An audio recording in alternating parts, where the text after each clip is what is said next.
Elisha said, hear Yahweh's word. Yahweh says, tomorrow about this time a seah of fine flour will be sold for a shekel, and 2 seahs of barley for a shekel in the gate of Samaria.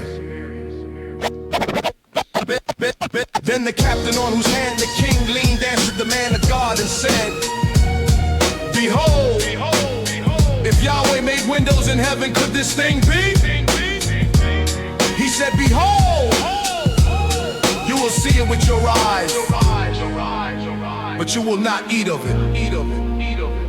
Now the head was free to not eat of that inside, so we had to offer. Now there were 4 lepers at the entrance of the gate. They said to one another, why do we sit here until we die? If we say we will enter into the city, then the famine is in the city and we will die there. If we sit still here, we die also. Now therefore come, and let's go over to the army of the Syrians. If they save us alive, we will live. And if they kill us, we will only die. They rose up in the twilight to go to the camp of the Syrians. When they had come to the outermost part of the camp of the Syrians, behold, there was no man there. For the Lord had made the army of the Syrians hear the sound of chariots and the sound of horses, even the sound of a great army. They said to one another, behold, the king of Israel is hired against us, the kings of the Hittites and the kings of the Egyptians to attack us. Therefore they arose and fled in the twilight, and left their tents, their horses, and their donkeys, even the camp as it was, and fled for their life. When these lepers came to the outermost part of the camp, they went into one tent, ate and drank, and carried away silver, gold, and clothing, and went and hid it.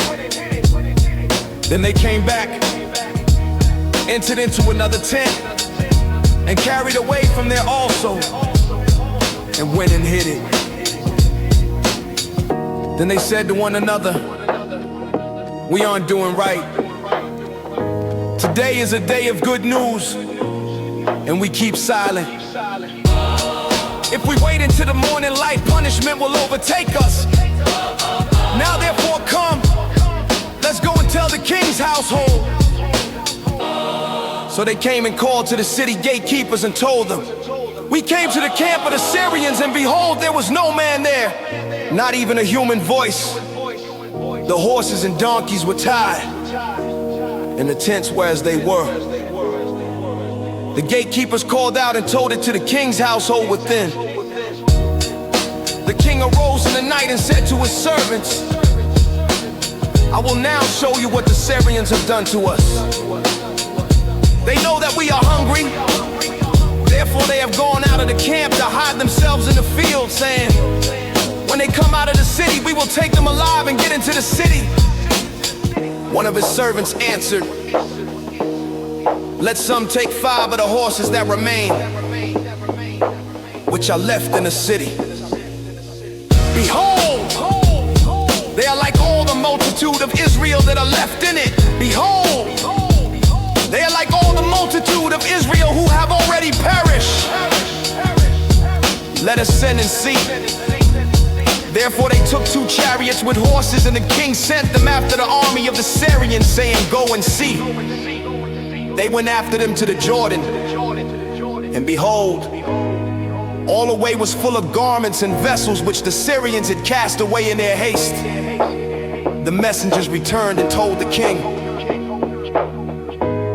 The people went out and plundered the camp of the Syrians. So a seah of fine flour was sold for a shekel, and 2 seahs of barley for a shekel, according to Yahweh's word. The king appointed the captain on whose hand he leaned to be in charge of the gate, and the people trampled him in the gate, and he died, as the man of God had said, who spoke when the king came down to him. It happened as the man of God had spoken to the king, saying 2 seas of barley for a shekel, and a say of fine flour for a shekel shall be tomorrow about this time in the gate of Samaria. And that captain answered the man of God and said, now behold, if Yahweh made windows in heaven, could such a thing be?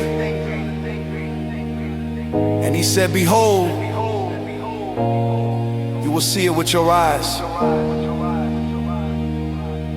but you will not eat of it. So it happened to him. For the people trampled him in the gate,